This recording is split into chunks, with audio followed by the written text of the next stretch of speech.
তো আমি যদ্যপি আমার গুরু এই বইটার উপর পাঠ পর্যালোচনা বা পাঠচক্রে কিছু কথা বলবো।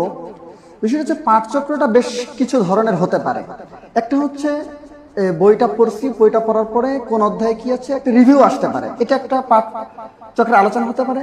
কিংবা বইটার একটা নির্দিষ্ট লাইনকে কেন্দ্র করে এই লাইনের ভিতর কি বলা আছে বা সেখান থেকে আসলে আমরা কি চিন্তা করতে পারি, কি নিতে পারি, এই দৃষ্টিকোণ থেকে একটা পাঠচক্র পাঠ পর্যালোচনা হতে পারে।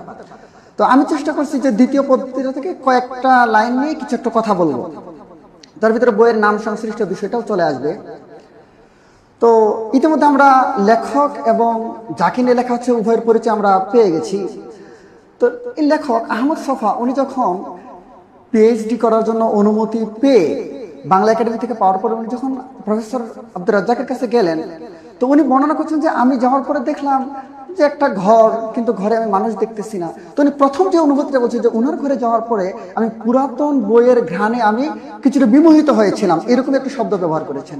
তো আসলে একজন লেখক হতে হলে পরে তার সাথে সাহিত্যের বা বইয়ের কতটা সম্পর্ক থাকতে এটা থেকে একটা বোঝা যায় যে উনি যাওয়ার পরে পুরাতন বইগুলোর ঘ্রাণে উনি একটা বিমোহিত। তো এই জায়গা থেকে আমাদের শিক্ষার আসলে বিষয় আছে যে আমরা বই তো চর্চা কতটুকু করছি না করছি, বা আমরা লেখালেখি করছি, গবেষণা করতে চাচ্ছি, আমাদের আসলে সাহিত্যের সাথে কতটুকু সম্পর্ক থাকা উচিত, এখান থেকে একটা ধারণা পাওয়া যায়।